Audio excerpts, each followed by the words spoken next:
All right, let's rock and roll.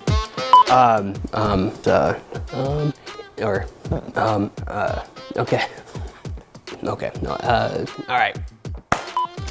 Hello, I'm Chad Hembree from the Learning Group, and those were all examples of filler words. Perhaps you recognize a few of them as your own comfy, cozy verbal crutches. Filler words are bad. They're bad, okay? They can disengage your audience under the assumption that you seem unsure or lack confidence. The reason that we use these undesirable ums and ahs that makes us look like we don't know what the heck we're talking about are kind of what their name implies. They fill silence. They're used as a bridge between words, thoughts, and sentences, letting listeners know that a thought hasn't been fully made. Essentially, it's a low-key, efficient way of saying, I'm not done here, so don't interrupt me. While filler words are functionally and maybe okay for water cooler conversations, they are undesirable in that sales pitch, PowerPoint presentation, or team meeting that you're leading. Now today on For Your Information, I'm going to share with you a number of tips that you can use to eliminate the bad habit of using filler words.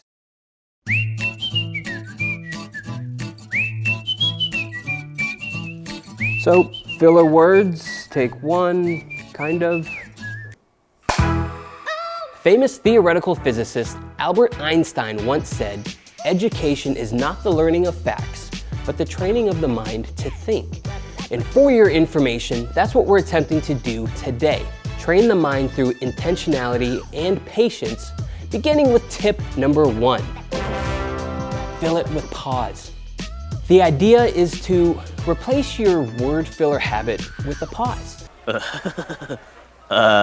Okay. What you need to do is be cognizant of keeping your mouth closed anytime you have the urge to say, That's when you simply stop. Close your mouth and pause. Oh baby, just you shut your mouth. For most people, this happens at the start of a thought, or for others, it happens before key points. Here's an example that you likely won't ever use in a team meeting or sales pitch, but you know what? Konica Minolta has a pretty diverse portfolio, so who knows? And I'm going to side camera for this one. At the store, I got milk and eggs and candy because my wife wasn't with me.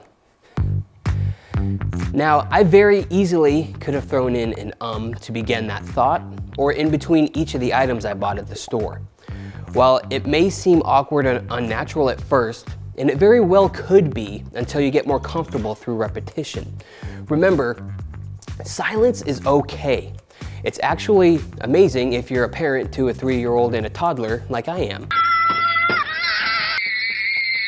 But I digress. Speaking with no pauses creates one long continuous sound that never gives your audience a pause to reflect or digest what you're trying to say. Shrimp soup, shrimp stew, shrimp salad.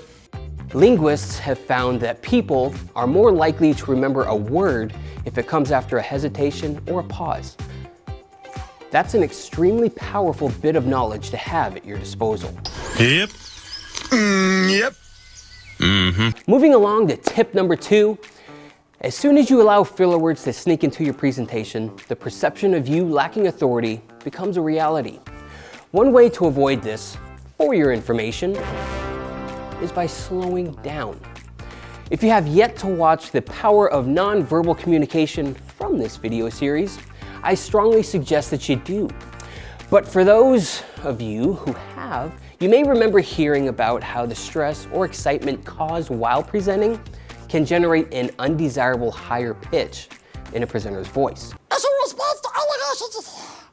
Through that same stress, it is also common for the speed in which the presenter speaks to increase, becoming unpleasant as well.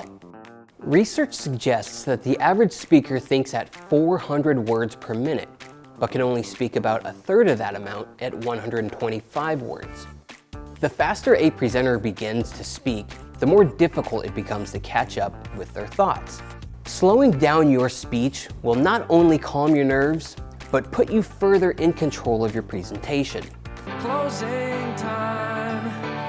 Creating a presentation or even fearlessly giving one may not be the most challenging part of speaking amongst your managers, colleagues, or clients. It could very well be eliminating the habit of using filler words.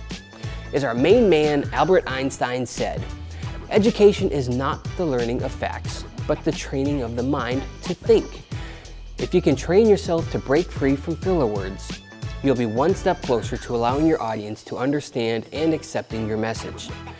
For the Learning Group, I'm Chad Hembree, and this was For Your Information. Giving shape to ideas. Konica Minolta.